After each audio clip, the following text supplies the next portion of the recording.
Hi ಎಲ್ಲರೂ ನಮಸ್ಕಾರ. ಇವತ್ತಿನ ಒಂದು ವಿಡಿಯೋದಲ್ಲಿ ನಿಮ್ಮ ಜಾತಕದಲ್ಲಿರುವಂಥ ಒಂದು 11ನೇ ಮನೆ ಅಧಿಪತಿಯ ಒಂದು ದಿಕ್ಕಿನ ಪ್ರಕಾರ ನಿಮ್ಮ ಒಂದು ಸಂಪತ್ತು ಬರುವಂಥ ಒಂದು ದಿಕ್ಕು ಯಾವ ಥರ ಇರುತ್ತೆ ಅಂತ ವಿಡಿಯೋದಲ್ಲಿ ತಿಳ್ಕೊಳ್ಳೋಣ. ಇದು ತುಂಬ ಒಂದು ಇಂಟ್ರೆಸ್ಟಿಂಗ್ ಆಗಿರ್ತದೆ. ಅಂದರೆ ನೀವು ಯಾವ ದಿಕ್ಕಿನಲ್ಲಿ ಹೆಚ್ಚು ಪ್ರಯತ್ನ ಪಟ್ಟರೆ ನಿಮಗೆ ಸಂಪತ್ತು ಸಿಕ್ಕಾಪಟ್ಟೆ ಸಿಗುತ್ತೆ ಅಂತ ವಿಡಿಯೋದಲ್ಲಿ ನೀವು ತಿಳ್ಕೊಬೋದು. ನಿಮಗಿದು ಚೆನ್ನಾಗಿ ಗೊತ್ತಿದ್ದರೆ ನಿಮ್ಗೊಂದು ಕನಿಷ್ಠ ಒಂದು ಐಡಿಯಾ ಬರ್ತದೆ ಯಾವ ಥರ ಅರ್ನಿಂಗ್ ಮಾಡೋದಂತ.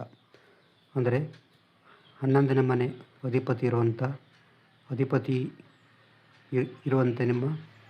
ನಿಮಗೆ ಬರುವಂಥ ಒಂದು ಸಂಪತ್ತಿನ ದಿಕ್ಕು ಯಾವ ಥರ ಇದೆ ಅಂತ ತಿಳ್ಕೊಳ್ಳೋಣ. ಇಲ್ಲಿ 11ನೇ ಮನೆ ಅಧಿಪತಿ ಅಂತ ಹೇಳಿದ್ರೆ, ಉದಾಹರಣೆಗೆ ಇದು ಮೇಷ ಲಗ್ನ ಅಂತ ತಿಳ್ಕೊಳ್ಳಿ. ಮೇಷ ಲಗ್ನ ಅಂತ ಹೇಳಿದ್ರೆ 1ನೇ ಮನೆ. ನೀವು ಇಲ್ಲಿ 1ನೇ ಮನೆಯಿಂದ 11ನೇ ಮನೆ ಕೌಂಟ್ ಮಾಡಬೇಕು. 1 2 3 4 5 6 7 8 9 10 ಈ 11ನೇ ಮನೆ ಸಂಪತ್ತು ನಿಮಗೆ ಬರುವಂಥ ಒಂದು ಸಂಪತ್ತನ್ನು ಸೂಚಿಸ್ತದೆ. ಇಲ್ಲಿ ಯಾವ ಗ್ರಹಗಳಿದೆ ಅಂದರೆ ಇಲ್ಲಿ ಇದರ ಈ ಅಧಿಪತಿ ಯಾರಾಗ್ತಾರೆ ಆ ಥರ ನಿಮಗೆ ಸಹ ಬರುವಂಥ ಸಂಪತ್ತನ್ನು ಕೂಡ ಲೆಕ್ಕ ಹಾಕ್ಬೋದು. ಬಟ್ ಇಲ್ಲಿ ಇರುವಂಥ ಒಂದು ಗ್ರಹಗಳ ಪ್ರಕಾರ ಕೂಡ ನಿಮಗೆ ಬರುವಂಥ ಸಂಪತ್ತಿನ ದಿಕ್ಕನ್ನು ಕೂಡ ನೀವು ಲೆಕ್ಕ ಹಾಕ್ಬೋದು. ಉದಾಹರಣೆಗೆ ನಾವು 11ನೇ ಮನೆ ಅಧಿಪತಿ ನೋಡೋಣ. ಉದಾಹರಣೆಗೆ ಇದೇನಾದರೂ ಲಗ್ನ ಆಗಿದ್ರೆ, ಮೇಷ ಲಗ್ನ ಆಗಿದ್ದರೆ ಇಲ್ಲಿ 11ನೇ ಮನೆ ಅಧಿಪತಿ ಯಾರಾಗ್ತಾರೆ? ಶನಿ ಆಗ್ತಾರೆ. 11ನೇ ಮನೆ ಅಧಿಪತಿ ಶನಿ ಆದಾಗ ನಿಮಗೆ ಬರುವಂಥ ಸಂಪತ್ತಿನ ದಿಕ್ಕು ದಕ್ಷಿಣ. ನೀವು ದಕ್ಷಿಣ ದಿಕ್ಕಲ್ಲಿ ಹೆಚ್ಚು ಟ್ರೈ ಮಾಡಿದರೆ ನಿಮಗೆ ಹೆಚ್ಚು ಸಂಪತ್ತು ಬರುತ್ತೆ. ಉದಾಹರಣೆಗೆ ಇದೇನಾದರೂ ವೃಷಭ ಲಗ್ನ ಆಗಿದ್ದರೆ ಇದು 11ನೇ ಮನೆ ಆಗುತ್ತೆ.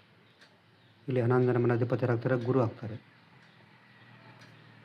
ಗುರು 11ನೇ ಮನೆ ಆದಾಗ ಸಂಪತ್ತು ಬರುವಂಥ ದಿಕ್ಕು ಈಶಾನ್ಯ ದಿಕ್ಕಿಂದ ನಿಮಗೆ ಸಂಪತ್ತು ಬರುತ್ತೆ. ಸಪೋಸ್ ಇದು 3ನೇ ಮನೆ, ಇದು ಲಗ್ನ ಆಗಿದ್ದರೆ, ಮಿಥುನ ಲಗ್ನ ಆಗಿದ್ದರೆ 11ನೇ ಮನೆ ಅಧಿಪತಿ ಯಾರಾಗ್ತಾರೆ? ಮಂಗಳನ ದಿಕ್ಕು ದಕ್ಷಿಣ. ನೀವು ಆ ಕಾರಣ ದಕ್ಷಿಣ ದಿಕ್ಕಿಂದ ನೀವು ಟ್ರೈ ಮಾಡ್ಬೋದು ಸಂಪತ್ತಿಗೆ. ಉದಾಹರಣೆಗೆ ಏನಾದರೂ ಇದು ಲಗ್ನ ಆಗಿದ್ದರೆ ಕಟಕ, ಇದು 11ನೇ ಮನೆ ಆಗುತ್ತೆ. ಇದರ ಅಧಿಪತಿ ಯಾರಾಗ್ತಾರೆ? ಶುಕ್ರ ಆಗ್ತಾರೆ. ಶುಕ್ರ ಏನಾದರೂ 11ನೇ ಮನೆ ಅಧಿಪತಿ ಆಗಿದ್ದರೆ ನಿಮಗೆ ಬರುವಂಥ ದಿಕ್ಕು ಆಗ್ನೇಯ ಅಂತ ಹೇಳಿದ್ರೆ ಪೂರ್ವ ದಿಕ್ಕು ಮತ್ತು ದಕ್ಷಿಣ ದಿಕ್ಕಿನ ಮಿಡ್ಲಲ್ಲಿರುವಂಥ ಒಂದು ಪೊಸಿಷನ್. ಉದಾಹರಣೆಗೆ ಸಪೋಸ್ ಇದೇನಾದರೂ ಲಗ್ನ ಆಗಿದ್ದರೆ ಸಿಂಹ, ಇದು 11ನೇ ಮನೆ ಆಗುತ್ತೆ. ಇದರ ಅಧಿಪತಿ ಯಾರಾಗ್ತಾರೆ? ಬುಧ 11ನೇ ಮನೆ ಅಧಿಪತಿ ಆಗಿದ್ದರೆ ನಿಮಗೆ ಬರುವಂಥ ಒಂದು ಸಂಪತ್ತಿನ ದಿಕ್ಕು ಉತ್ತರ ಆಗ್ತದೆ. ಉತ್ತರ ದಿಕ್ಕಲ್ಲಿ ನೀವು ಟ್ರೈ ಮಾಡ್ಬೋದು. ಸಪೋಸ್ ಇದೇನಾದರೂ ಲಗ್ನ ಆಗಿದ್ದರೆ ಇದರ 11ನೇ ಮನೆ ಇದಾಗುತ್ತೆ. ಇಲ್ಲಿ 11ನೇ ಮನೆ ಅಧಿಪತಿ ಯಾರಾಗ್ತಾರೆ? ಚಂದ್ರ ಆಗ್ತಾರೆ. ಚಂದ್ರ 11ನೇ ಮನೆ ಅಧಿಪತಿ ಆದಾಗ ನಿಮಗೆ ಬರುವಂಥ ದಿಕ್ಕು ವಾಯುವ್ಯ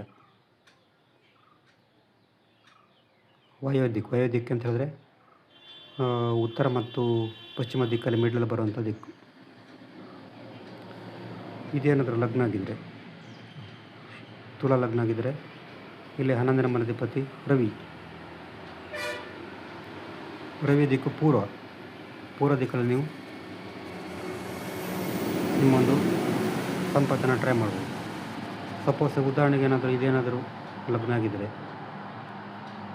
11ನೇ ಮನೆ ಅಧಿಪತಿ ಬುಧ, ಇದು ಆಯಿತು. ಇದೇನಾದರೂ ಲಗ್ನ ಆಗಿದ್ದರೆ 11ನೇ ಮನೆ ಅಧಿಪತಿ ಶುಕ್ರ, ಇದು ಕೂಡ ನೋಡಿದ್ದೀವಿ.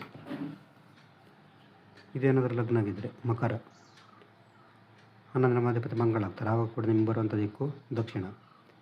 ಇಲ್ಲಿ ಕುಂಭ ಲಗ್ನ ಆಗಿದ್ದರೆ 11ನೇ ಮನೆ ಅಧಿಪತಿ ಯಾರಾಗ್ತಾರೆ? ಗುರುವಿನ ದಿಕ್ಕು ಈಶಾನ್ಯ ದಿಕ್ಕಿಂದ ನಿಮಗೆ ಸಂಪತ್ತು ಬರುತ್ತೆ. ಮೀನ ಲಗ್ನ ಆಗಿದ್ದರೆ 11ನೇ ಮನೆ ಶನಿದು, ಆವಾಗ ನಿಮ್ಮ ಸಂಪತ್ತು ಬರೋ ದಿಕ್ಕು ಪಶ್ಚಿಮ ಆಗುತ್ತೆ. ಈ ಥರ ನೀವು 11ನೇ ಮನೆ ಅಧಿಪತಿಯ ಪ್ರಕಾರ ನಿಮಗೆ ಬರುವಂಥ ಒಂದು ಸಂಪತ್ತಿನ ದಿಕ್ಕನ್ನು ನೀವು ಲೆಕ್ಕ ಹಾಕ್ಬೋದು. ಉದಾಹರಣೆಗೆ 11ನೇ ಮನೆ ಅಧಿಪತಿ ರವಿ ಆದರೆ ಪೂರ್ವ, 11ನೇ ಅಧಿಪತಿ ಶುಕ್ರ ಆದರೆ ಆಗ್ನೇಯ, ಮಂಗಳ ಆದರೆ ದಕ್ಷಿಣ, ಬುಧ ಆದರೆ ಉತ್ತರ, ಗುರು ಆದರೆ ಈಶಾನ್ಯ, ರಾಹು ಆದರೆ ಆಗ್ನೇಯ, ಕೇತು ಆದರೆ ನೈಋತ್ಯ, ಶನಿಗೆ ಪಶ್ಚಿಮ, ಚಂದ್ರನಿಗೆ ವಾಯುವ್ಯ. ಇಲ್ಲಿ ರಾಹು ಮತ್ತು ಕೇತುವನ್ನು ಯಾವ ಥರ ಅಂತ ಹೇಳಿದ್ರೆ, ರಾಹುವಿಗೆ ವೃಷಭ ಮತ್ತು ಮಿಥುನ ಎರಡನ್ನು ನೀವು ಕನ್ಸಿಡರ್ ಮಾಡಬೇಕು. ಕೇತುವಿಗೆ ವೃಶ್ಚಿಕ ಮತ್ತು ಧನು.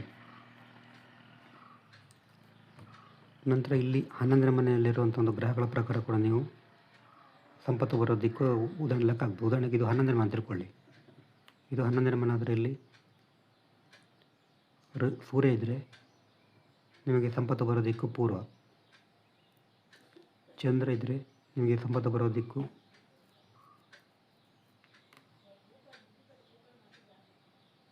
ವಾಯುವ್ಯ ಆಗುತ್ತೆ.